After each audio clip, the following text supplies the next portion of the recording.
seeking healthy volunteers to find a potential COVID-19 vaccine. Interested participants can call 877-L-TRIALS or visit chicagocovidvaccine.com to learn more. Against the Grain, you're on with Raza Siddiqui, my man Teo Hardiman. There's a lot going on in the news this week. I mean, if you've been under a rock, you might not know about some of the changes that have happened to our democracy. We have stuff going on in D.C. We have stuff closer to home, but I thought, Teo, maybe we'd step back. I've never played the game backgammon. Have you? I've heard the word. Never I've heard the word. I've never played the game. I used to shoot dice. so then, you know what? Let's take a step back and get at what we know how to get about, and that's dissecting these issues and talking about really what's going on in the country. Last week, Teo, with everything that happened, what are, say, two of the things that really stuck out in your mind as something that we need to talk about as a society, as a culture, on this radio show, where you can join us by calling 773-763-9278. What are two of the things that struck you, Teo? We really need to talk about the divide here in the United States of America. It shouldn't be that way. We should be one nation all together, number one. We should be one nation sincerely. And this might sound crazy, but the people that rioted and looted the U.S. Capitol, we found out later they left urine and feces all in the state capitol. Man, who does that? That was a low blow. I mean, a real low blow. So not a lot of people are being arrested now. They're losing their jobs. And I don't understand how a sitting president would actually push forth. That's what you call treason. Okay, so we should talk about invoking the 25th Amendment, number one, treason, and how we can heal. We need to heal in America right now. African-American people only represent about 13% of the U.S. population. And it seems like everybody's like pointing fingers at African-American people for what? What have we done to everybody? Real talk. What have we done? Because it's all coming down to this color thing, but we should be one nation. Our forefathers fought for us to be one people. There's a lot of good Americans out here that love and respect all of humanity. So it's time for us, in my opinion, to just stop all this bickering and just become one people, man. You got good white people out here, good black people, good Asian people. You got good Latino people. Why can't we just be one good people? What really struck me, too, is there's that discussion of dichotomy, right? You have Black Lives Matter and you have the protests in D.C. We're treated very differently than this round of protests that were coming. And that's something that we want to discuss, too. We have a guest that we've brought on to help us with this discussion, and that's Mike Childress, who is the president of the DuPage NAACP. And we want you to kind of weigh in as well as to what you've seen happen, how it's kind of exasperated, because all of these start at a local level and then they exasperate to what we see at a national level. Tell us about some of the challenges that you have addressed in DuPage County. What are some of the injustices that you've seen? How have you worked to rectify them? How have you built an infrastructure in DuPage County? Well, one of the things we've done is tried to partner with the local officials, the elected officials, but we also want to educate our constituents on the issues.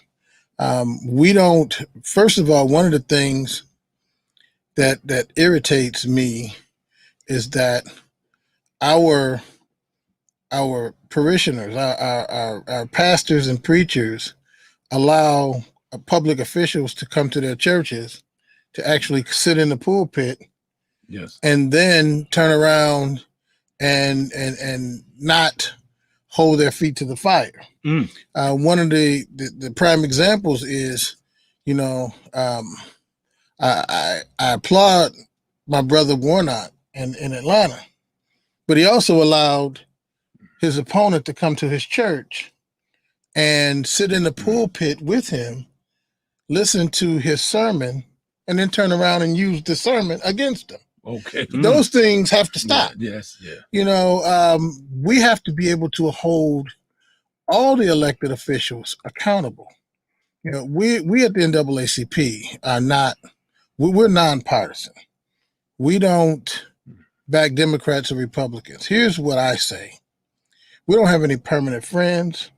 We don't have any permanent enemies. What we have is permanent issues. And those issues don't change. We still want health care. We still want affordable housing. We need food. We need jobs. And those issues don't change no matter whether you're an R or a D. All right. So we communicate with all parties and all elected officials. We hold candidate forums, and we give them a platform to speak their ideas. once we do that, we as a organization go back and we talk about and analyze the dialogue that we got. All right. And then we turn around and we educate the voters on how to be intelligent voters. Let me ask you this. You're in DuPage County. Obviously, the African American community is a small subset of DuPage County. How receptive do you find the institutions out there? How receptive do you find the people out there, people willing to learn about your issues? Or is everyone so involved in their own world that, hey, you know what, that's a good issue, but I got to worry about this? Or do you find that you are able to effectuate that conversation, discussion when you have these candidate forums, when you have these seminars? Do you find it's well attended by the community? Do you find a reciprocal agreement? And how have you been able to overcome any challenges that you have not been able to? We're starting to get more visibility, and we're getting well-attended candidate forums. Okay. What has happened in my frustration is election time comes, and you go down and you see the senators and you see the president, and everybody knows them. Right. But then you get to the bottom of the ballot and you see a list of about 7 or 8 judges, and nobody knows who these guys are. They don't know what they stand for, anything. So either you pick out a name you like and you vote for it, or you don't vote for them at all. Well, you got to understand that those guys will be promoted to circuit, to appellate, and maybe one day on the Supreme Court. And you don't know anything about them, and they came from your neighborhoods. Yes, and what has happened, we found, is that the conservative movement has they spent 30 or 40 years building their bench strength. And what is now happening is we're playing catch up as progressives. And again, I kind of like that word progressive because it doesn't indicate a party. It indicates progressive ideas. And that's what we're seeking out. Okay. So we've had candidate forums, for example, for the judges. We had about 14 judges that actually attended. Oh, yeah. Maybe even more. It was either 14, 18, something to that effect. And the community all came out and got to ask their questions. And many of those constituents walked away knowing the candidates, understanding the candidates, and having a better feel for when they walk into that booth to vote. You know, too, there's something you don't think about, right? It's like that old magic trick, watch my hand over here. Meanwhile, something's happening over here. You always think about, again, almost every position except for the judiciary, where really a lot of recidivism, right? We always talk about anti-recidivism. We always talk about justice on the streets. And again, these are the people, I didn't even think about it. They're building their bench, building their strength, and there's certain power allocations that no one's even watching because, again, it's I guess in Illinois, it is a partisan, whether you are a judge, Republican or Democrat, but really, why should a judge be either, right? I mean, you're out there, you're supposed to be making decisions on law. Maybe what's more important is not are you the R or are you the D, but what do you really stand for? And what is really your thought process when it comes to justice for people at different economic levels? Well, you know, basically, you know, I ran for governor before myself, you know, a couple of times, and I did real good back in 2014. I captured 30% of the state vote. It was a little harder in 2018 because I ran against J.B. Pritzker. You know, he spent $170 million. You had Chris Kennedy and Senator Biss. They ran. So I'm good friends with Kennedy and State Senator Biss. Now, J.B., we okay. You just put it like that, you know, because I met with him a couple of times. But if you don't mind, let's bring on the first caller. Yeah, we have Clyde on. We have Clyde. Clyde, you're on with Tio Hardiman, Raza Siddiqui on Against the Grain. Yeah, brother Clyde, how you doing? Hey, how you doing? How's everything? Everything's okay. Okay, great. Yeah. We had a tremendous week here in the United States, all the way from Kenosha to Washington, D.C. It sounds to me that in Kenosha, things didn't go exactly how many people hoped for, right? I mean, there was a lot of discussion as to the power base in terms of police not being held up to the accountable standards that some felt they deserved to. So how do you see that as a victory or something positive in our communities? I don't see it as no victory. I see it as a delay in the judicial system What happened was when Trump came to Kenosha, he gave them the farewell that this is how it's going to be. At the same day that they made this announcement was the same day that Kyle Rittenhouse went to court and he got off. I mean, well, he ain't got off, but he went in and made his plea. All this is in the same day. Then right after that, we did 2 days of protesting down there in Kenosha, asking that they change the state's attorney's decision. That's when they go up in the Capitol and the president sends them to the Capitol. Okay. I mean, this week has just been really, really, really, really bad. Well, Clyde, what are your initial thoughts about what happened at the U.S. Capitol? What are your thoughts there? Well, Tio, I'm gonna tell you like this here. I ain't mad because I knew it was gonna happen. Okay. Are you mad? Well, no, you know, I knew it was going to happen as well. It didn't surprise me at all. I'm not mad at them. It really showed who they are. What I'm really upset about right now, I've been looking at social media, and they're already giving them plea bargains and apologies. People are losing their jobs and stuff, and they want to apologize. One guy, the guy that walked out with Nancy Pelosi's some of her stuff, he said it was a bad decision. Okay. You're a grown man. You're a grown man now. Oh, it's a bad decision that you got caught. Didn't one of the other guys who had his feet up on her desk say that he thought he was going into the bathroom? Right. I mean, they playing guys games, in his 60s games. and can't find the little Right. symbols up there. But again, Teal, you were talking about you weren't surprised. No. Well, see, you got to understand, Donald Trump comes from the talk, you know, the show, The Apprentice, right? Where he was firing everybody. And I mention that because Donald Trump is a showman. You know, he's an entertainment business. He pulls stunts. On the streets of Chicago, we call it pull stunts. And that's what he did. He pulled off a stunt, and he's a president. He should have been thinking on a higher level.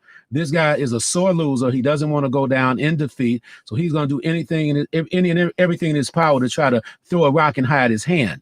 Nobody ever took over the U.S. Capitol like that since the early 1800s, Raza. You know, now this is just crazy. I just think if they would invoke the 25th Amendment and then the members of Congress draft up the paperwork for his impeachment, and then the Secret Service, they need to escort him to the gates of the White House and then just put him out on the street over there and tell him to go on about his business, because he has been dead wrong as far as the way he's leading the country in his at the end of his administration. He's dead wrong. So baby, you might want to weigh in on it, brother. I'm willing to bet. Yeah. Tio, I'm willing to bet you that before he leaves, he's going to pardon every one of them people that's been arrested that was out there. Okay, understood. So what are your thoughts on it, brother Childress? This is a culmination of everything that he's been preaching since he's been there. I personally believe, one, I was not surprised, but B, I personally believe it was planned and it was organized. It was not a spontaneous combustion that happened at the doors of the Capitol building. Guys came in with tie wraps. Okay, this guy has been advocating getting the squad. I don't have any doubt that they were going to go after Maxine Waters. I don't have any doubt that he was going to go after Jim Clyburn. He has even said his office is very secure, and they knew exactly where to go. They were going after Ilhan Omar. They were going after all of the squad, and they knew they were in the same place at the same time. And all of a sudden, they want to make us believe that this was all spontaneous. You know, and then he gives this huge speech about what we're going to do. His son says what we're going to do. We're going to fight and we're going to do all these things. And then they slink out the back door and allow the mob to go do it. We've seen this long before. Again, as like I said prior to the show, this is how the NAACP was formed. There was race riots all throughout the country. And the NAACP started because of the Springfield race riots. Give us a little history. Just kind of give us a little bit about how it started and how the organization started, and then how you got into it, what your passion was. What started the whole thing was in 1908, a white woman claimed 2 black kids raped her, and the sheriff knew this was not true. So he arrested the 2 black kids and he whisked them away over to Bloomington Normal. By that time, the crowd got excited, liquored up, drunk, and as mobs do, they were going to go in and lynch the black people, the black kids, and but they weren't there. So now what do? They started breaking in homes and tearing down things, urinating, feces, the whole nine. Just rioted and I always get a kick out of it. They call it a race riot, but you can't hardly call it a race riot when the only one that's dying are black people. So the only white person that got killed was the white person that was hiding blacks in their house. Wow, that's it. And then to make it where the media becomes either your ally or your enemy, they went in and wiped out every piece of history on that race riot. They've just started uncovering artifacts in Springfield. Okay. They uncovered the whole neighborhood, and it's being resurrected. Our president and our state president, Teresa Haley, has done research on the race riots in Springfield. 1 year later, the NAACP was formed by liberal whites and blacks, and it was all about anti-lynching. But now it's our North Star is civil rights, voting rights. We feel that the one single place that everybody's equal is in that voting booth. And we have to get out there and vote. That's good information. We have to use that power, because if you don't, you'll never be counted. I like to say that if your vote wasn't important, why would they go to so much effort to keep you away from that voting booth? That's what you can see the power to vote. What happened in Georgia recently? Exactly. You see the power. So before we, I want to just go back to Clyde for a minute, because he's the president of Black Lives Matter in Lake County. Then we have another caller. So Clyde, what are the next steps? What do you think the next steps should be in regards to what's going on to try to help heal America? Put it like that. You think we are in a process now where we can begin to work on a healing process? Brother Clyde? Do you think so?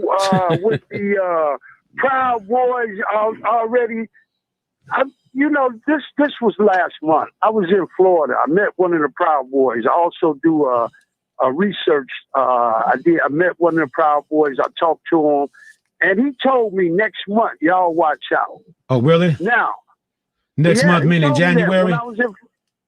He told me that was in December. He said next month, y'all watch out. Okay. So we already knew what was going on. I didn't know what was going to happen, but I knew something was tremendous that was getting ready to hit this country with these Proud Boys.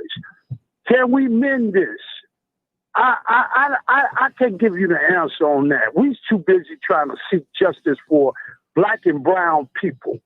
That's the main thing. We need justice for black and brown people. Too many, I'm headed to Florida next week. We got like I said, I was there about the little boy that got shot getting off of work. 18 years old from McDonald's. They smelled marijuana and shot him 35 times. Wow. Then try to say he committed suicide. This is all over the country. But did he shoot himself 35 times? Talking about he committed suicide. Wait a minute.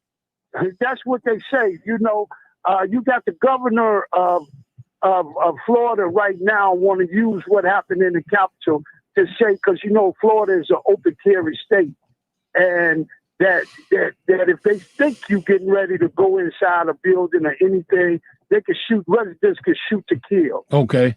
He want to enhance the. So all this is going on is all over the news where the governor of Florida wants to bring this law in. They're not through. Okay. It's not over with. Gotcha. When Black Lives Matter, when we was in Washington, D.C., the whole Capitol was surrounded by National Guards. Yep. And we was peaceful. We was peaceful. The whole, you couldn't get in and take a picture. You couldn't do nothing when our families came out there. Even when Minister Farrakhan had the Million Man March, the whole Capitol was surrounded by National Guards. And you know what? I think that is, again, this disparate treatment is something that we need to explore. We need to hit this commercial break. But something else I want to talk about is the economic disparity, right? Tio, I've seen you talk about this. I've seen you talk about the legalized marijuana and how it's being disproportionately spread out, the licenses, even in Black communities where there are certain requirements, there are certain state requirements that these should be economic advantages within the community. And this is something we want to continue to talk about as we come back from these commercial breaks. You can reach us at 773-763-9278. And hold on first, Marcus. We'll get to you right after this. You're on with Keo Hardiman and Raza Siddiqui on Against the Grain. Okay, buddy. Yeah. Thank you all for tuning in. The minority groups in America are severely affected by COVID-19 due to healthcare and economic inequities. Chicago, now it's your time to make a difference in your community and join the fight against this global pandemic. Loretto Hospital, in partnership with Affinity Health, are seeking healthy volunteers to find a potential COVID-19 vaccine. Interested participants can call 877-L-TRIALS or visit chicagocovidvaccine.com to learn more.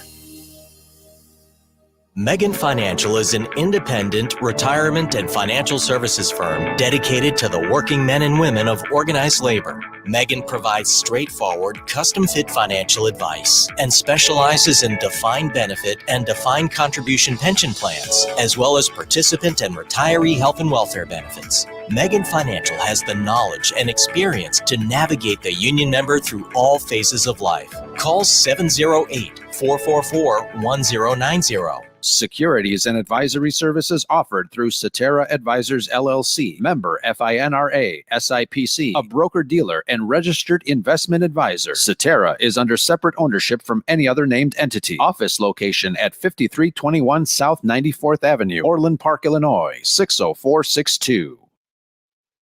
33 Realty is a fully integrated real estate services firm specializing in investment brokerage, property management, leasing, distressed real estate services, and construction services via its sister company, Cubed Construction, for a variety of asset classes across the multifamily and commercial real estate sectors.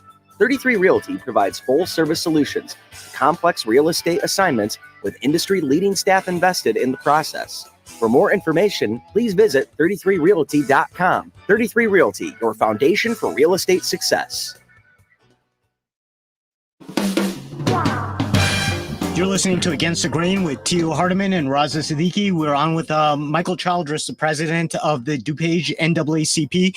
We're talking about kind of not only this disparity, kind of what we've seen with the Capitol in the last week, but the underlying kind of arch that's always been there, and that's the economic, not only disenfranchisement, but also the disparity between these two groups and how we're going to overcome this. You actually brought up something, Mike, that I thought was fairly interesting, that sometimes the media has been complacent in not keeping the history. You look at the Tulsa, Oklahoma race riots. You look at the fact that in a lot of public school textbooks, this wasn't even mentioned. This came about recently where people have discovered what happened there, where Black Wall Street was physically bombed and decimated, something that where independence was being created in the African-American community.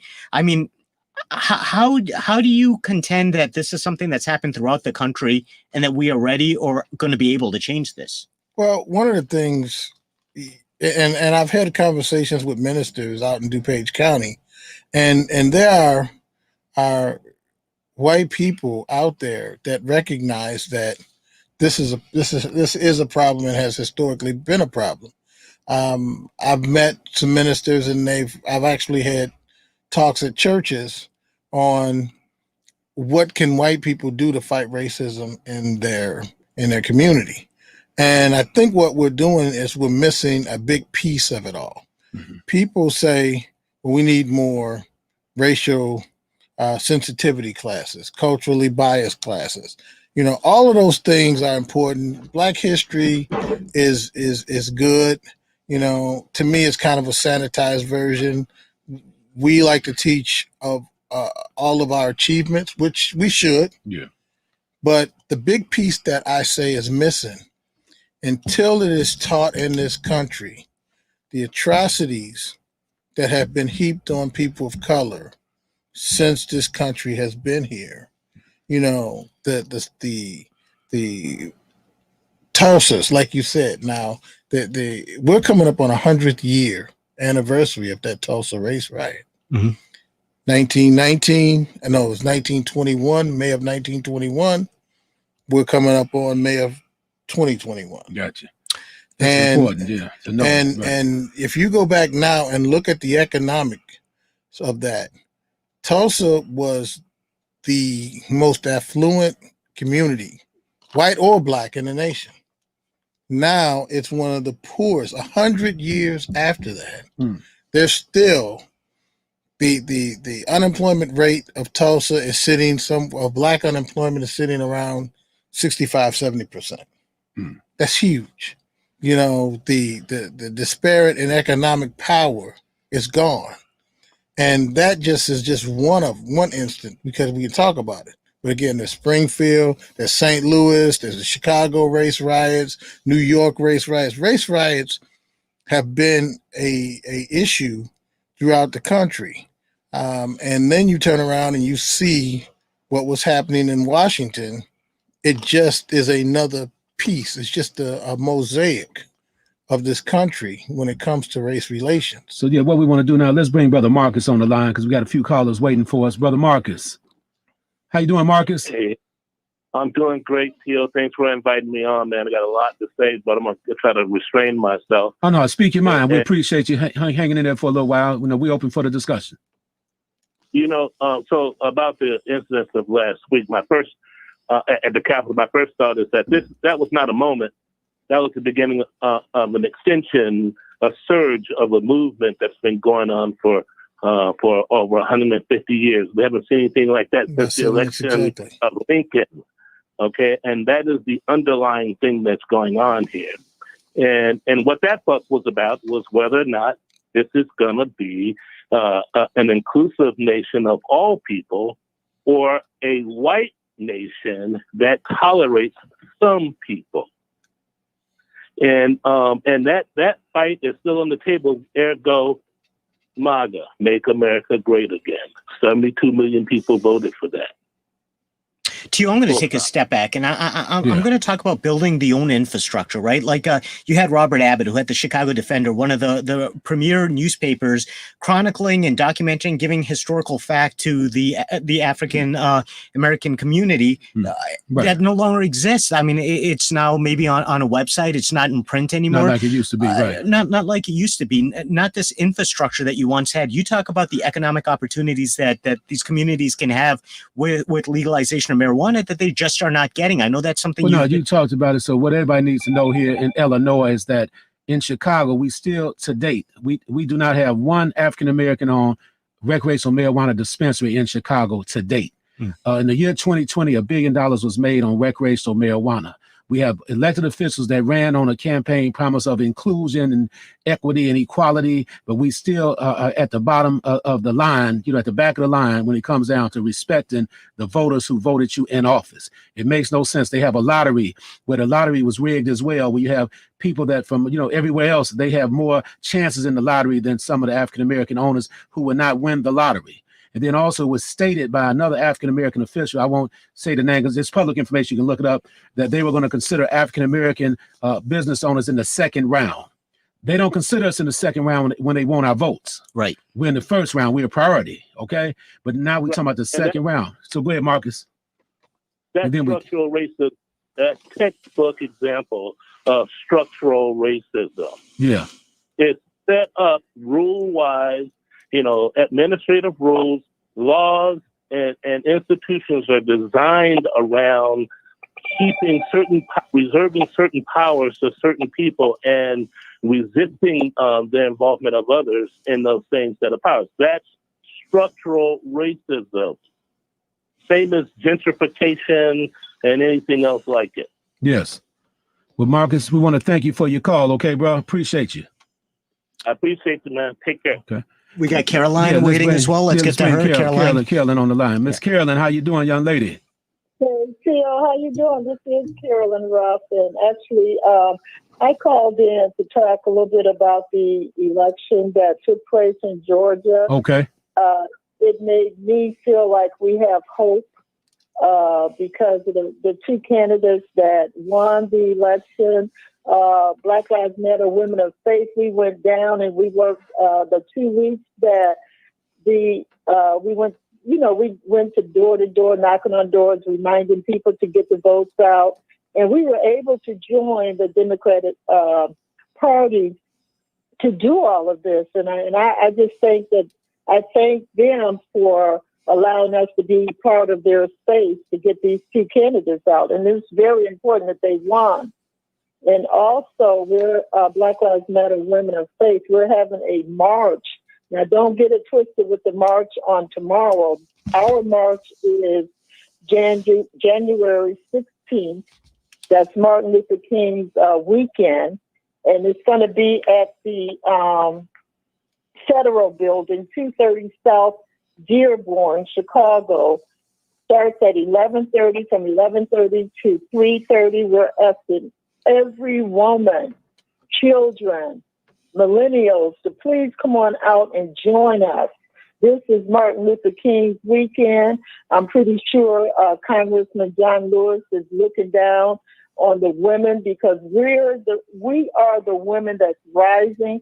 We are the women that's making things happen. We put the president in, Harris in. Now we put the two senators in, and they're going to make things happen. And I could see the two of them being the president of the United States in 2024. Okay, good stuff. So you say you have a march on January 16th, right? And what Yes, time sir. does it start?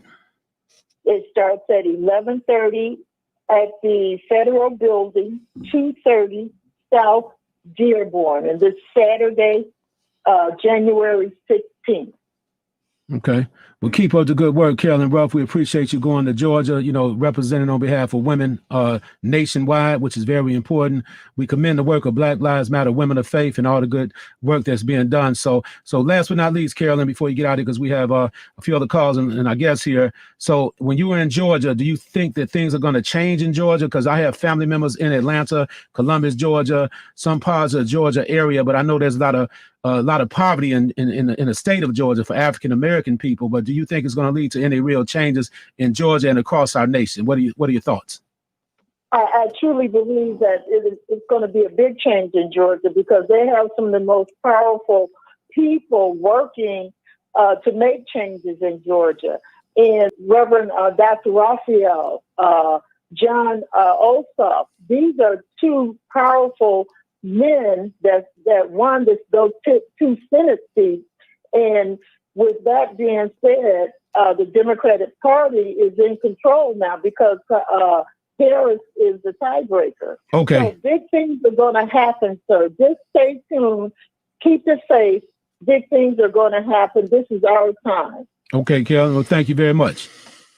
Yes, sir. Thank you. Bye-bye. All right, Brother Raza, that's a good conversation. So we just keep it going. No, absolutely. I think one of the fundamental things she brought upon was kind of the grassroots mobilization for certain situations like this. I mean, it was very close in Georgia, right? It was a nail biter. But again, people were on the streets making sure that they got out there, got the last minute votes in. In terms of what you do with the NAACP, especially out in DuPage, what is your role when it comes to the mobilization of voter registration drives to kind of counteract any disenfranchisement that might come and make sure that education is spread within, for instance, a DuPage County, which for all our listeners out of the kind of 9-county area has predominantly been a very red county and is slowly seeming to not only change, but has changed. The DuPage County government has gone from a red government to a blue at the county level. What's added to this? Well, from the NAACP's point of view, I want to give a quick shout out to our political action chair. His name is Patrick Watson. Young, dynamic individual that is really, really strong in the organizing area. He has worked with everyone from Obama to Elizabeth Warren. So his organizational skills are impeccable.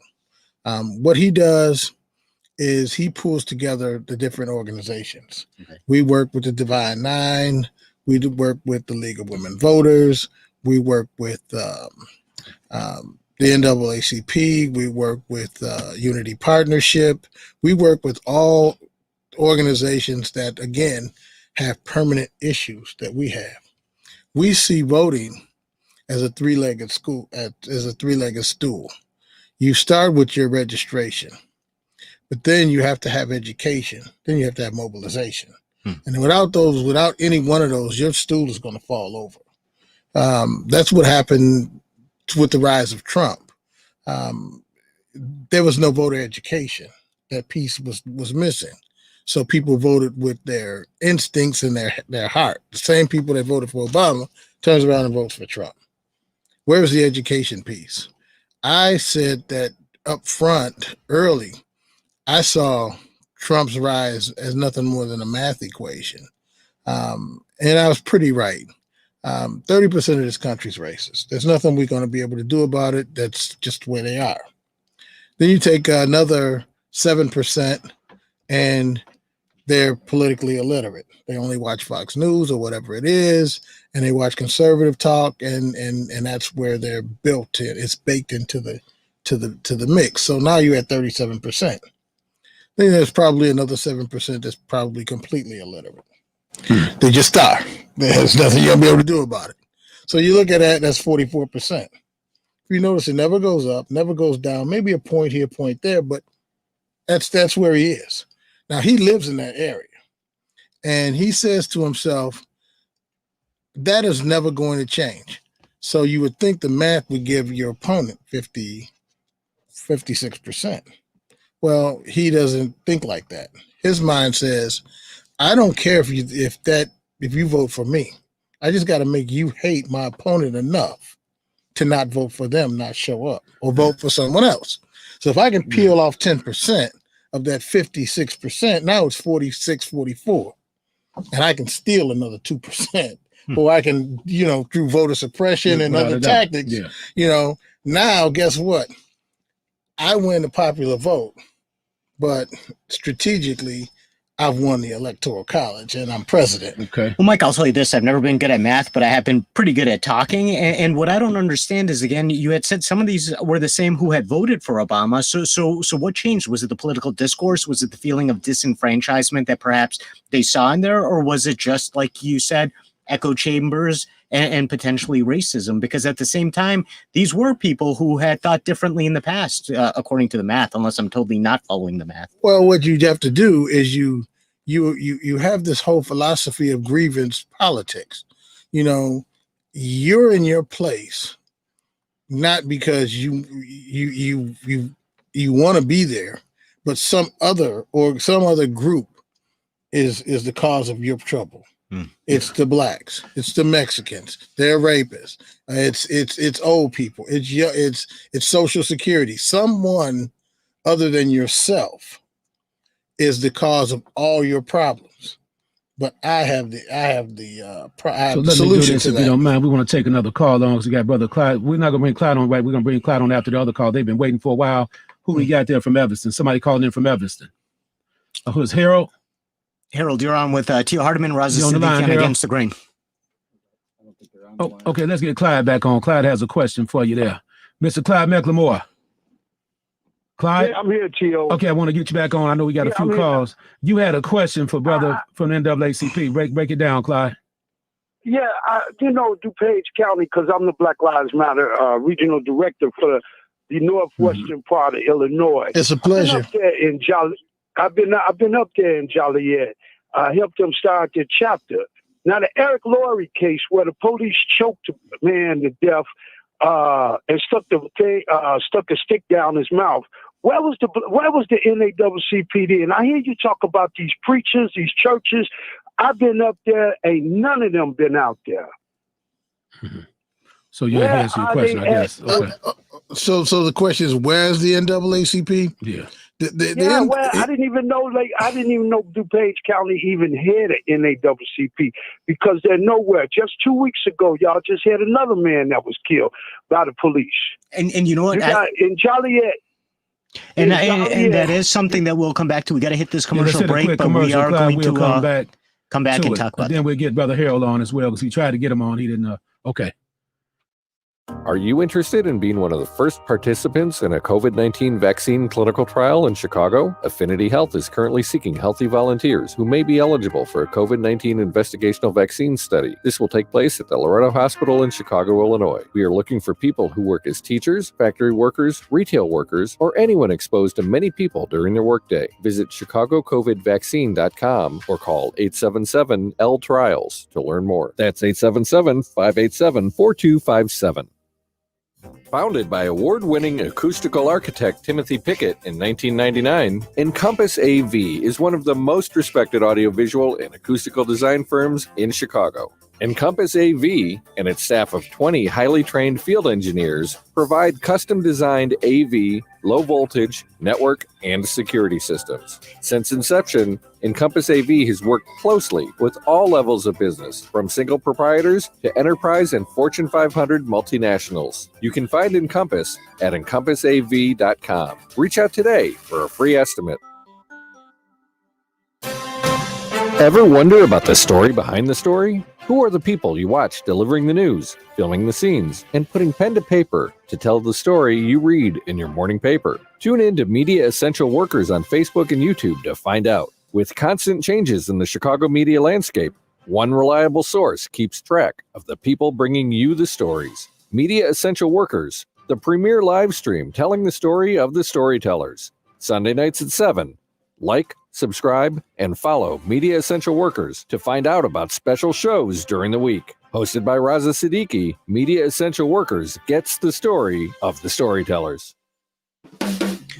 You're on Against the Grain with Raza Siddiqui and Tio Hardiman. Going against the grain means getting those important questions out there, sometimes those challenging questions. Clyde, we hit you up right before the commercial break. Real quick, in one sentence, what was your question again before we get a response to it? Where was the NAACP of DuPage County when all the shooting and the killings and black people in Joliet? NAACP is out there when it needs to be out there, or is it? Where were you with this? It's just an answer to Clyde. Mike, what do you got? Okay, so first of all, NAACP has very defined territories and organizations. We in DuPage County, we cover Will County, Kane County, DuPage, and Kendall. What we don't do is move over into someone else's organization's chapter without their permission. Joliet has its own membership and chapter. So that's the first thing. The second thing I always ask is, I get people to say, where's the NAACP?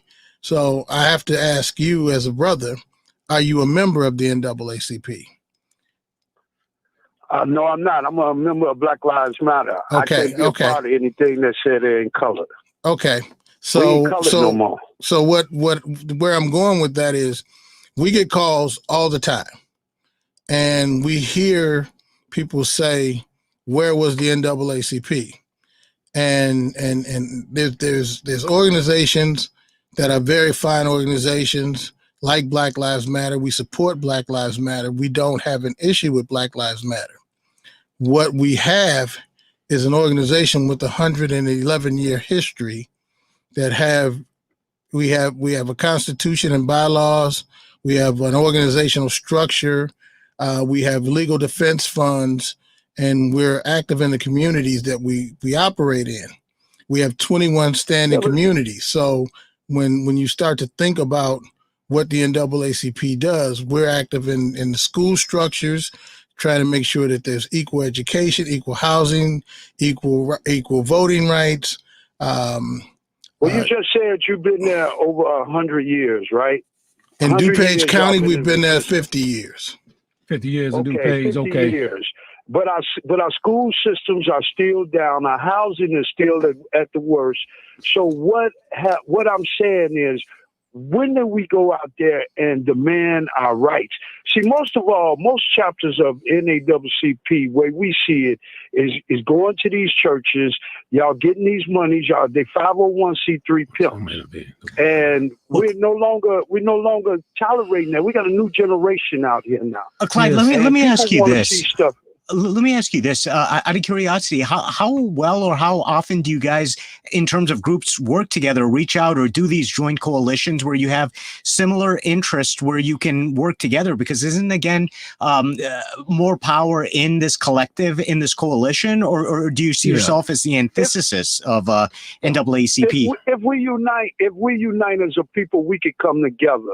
But the thing of it is, everybody is out trying to be a 501c3 pimp. It's all Black Death is big money right now.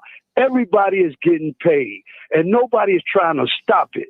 That's what got me. I'm fired up on it because nobody is trying to stop it. Everybody. I mean, you just heard the NAACP say they've been there 50 years, but we just had right 2 months ago Eric Laurie, where the police stuck a stick down his throat and killed him. So yeah, Brother Clyde. Let me say this to you real quick, because we got another caller coming on. Our time is kind of winding down. I plan to connect you with the NAACP, but I got somebody on my Facebook saying, Teron Moore saying they have community advocates in Joliet, and I believe the NAACP wouldn't have a problem just reaching out, connecting one way or another, Clyde, up there in DuPage County. So let's try to work it together now, because it's all about collaboration. You know what I mean? Yeah, we got to unite in order for it to happen. Yes, indeed. And just hanging there, Clyde. Don't go nowhere. We're going to bring on Brother Harold from Everson. We tried to get him on earlier because we want to definitely get our callers in as long as we can. And I will give him my contact information. Right, that's what I'm talking about. We do when you get back on the air. Harold, you're on the line. You're on the air, Harold. Yes, sir. Thank you for having me. Okay. I had a question about your opinion on anti-Blackness within immigrant communities and what we could do to improve that. We've got a number of people who may come into the country, but they assimilate and assume the identity of, say, their white counterparts who may stay in Schaumburg or neighborhood. How do we address that? You said that with the immigrant community. Break that down for me again. Just ask me one more time. Then let Brother Childress, you can probably address that a little bit if you want to. What's that question again, Harold? So I'm trying to understand it. Sure, I'll explain. I wanted to know your opinion about anti-Blackness within the immigrant community. And when I say immigrant, I'm talking about maybe second generation people who have had an opportunity to assimilate into American society, but they may assume the identity of their suburban neighbors. So if they are an immigrant, they may move to neighborhood of Schaumburg but assume the identity of their Trump-supporting neighbors. So how do we address that? I'll let you handle that there, because you say anti-Blackness. That's why I want to hang on there. Go ahead. Tio, I was just going to say, I know we've had this discussion before too about some of the business owners who come into the communities and how they don't often assimilate to become part of the community, right? That it becomes almost like a standoffish type of relationship. And I think that's kind of like the question we're a little bit alluding to. I know we've had this discussion. But the bottom line, in the Black community, I say this now, I'll be straight up with everybody. African-American people must unify. It's mandatory that we unify. Nobody could come to our community and open up businesses anywhere if we were unified. We would, own and operate all the business, at least 90% of them. That's what Brother Childress was talking about during the riots. Tulsa, Oklahoma, one of the strongest, vibrant, like economically vibrant communities that Black people had ever designed or created, okay? But the history of the race riots and all that kind of stuff. But the point I'm making, now his question about Blackness and all that, I understand where he's coming from to a degree, but a lot of African-American people, they want to move out of the city. They want to move to like middle-class America. That doesn't mean they're going to lose their Blackness. It's just sometimes people just they tired of all the mess. That's why we lost over 180,000 African-American people have moved out of Chicago from the South and West Side over the last 15 years. Gun violence aside, being taxed out of bracket and all that stuff. But I want you to get a chance to respond to, if you don't mind, bro. so you kind of understand the question he's talking. I guess one of the questions I have too, because again, I'm an Indian American. I was born in this country. My parents were immigrants. And I think the heart of the matter of this question is, how do you get people like myself, people who are the children of immigrants, to realize that, hey, there's a struggle here that we need to either work together or realize that we're not going to come together? How do you reach out to that segment of the population who very potentially could be allies for what you guys are trying to do, and realize, hey, this struggle is not so independent and we're kind of working together? Well, first, when I became president of our chapter, there was 3 goals that I really wanted to hit. The first goal and the most important goal was to become more diverse, because the perception around the country is that the NAACP is a Black organization. I've had people walk up to me, Indian Americans, Muslim Americans, Hispanics, and literally say, I like everything that you stand for with the NAACP, and if I was Black, I would join the organization. And I kind of chuckle at that, but I want to make sure, and then I explain it to them. First of all, people have said we should change the NAACP to the NAABP. Oh yeah, but that is not what we stand for. Understand, it's not a Black organization. What it is it's an organization that stands for civil rights for all people of color. All people of color. And to be honest with you, white is a color also. If you are on the side of civil rights, voting rights, economic rights, housing rights, then we're in the same fight. The thing that I like to say about racism is racism really is a tool. It's nothing more than a tool used by the rich to keep people divided. Keep you divided by race, by religion, by sex, by age.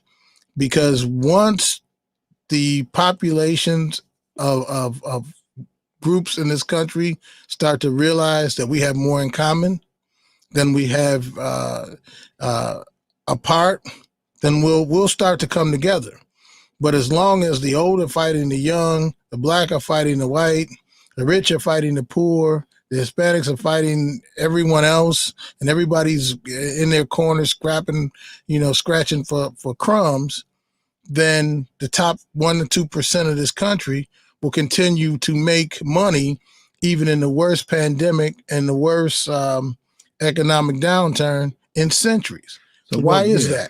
Why is that? And, brother, go ahead, brother. And I think that's a good place to leave it, because we are running out of time. This is one of those topics where people say sometimes you're not a good closer, you don't know how to close. It's because we have invigorating conversations like this that I just can't close out in an hour. So we're going to have you on again, Mike, because this again is a discussion. It would be my pleasure. We would love to have you. Until next week, you're on with Tio Hardiman and Raza Siddiqui on Against the Grain. Thank you so much to our guest today, Mike Childress with the DuPage NAACP, and we're going to talk to you more coming up. As for now, thank you for joining us, and we hope to talk to you again next week.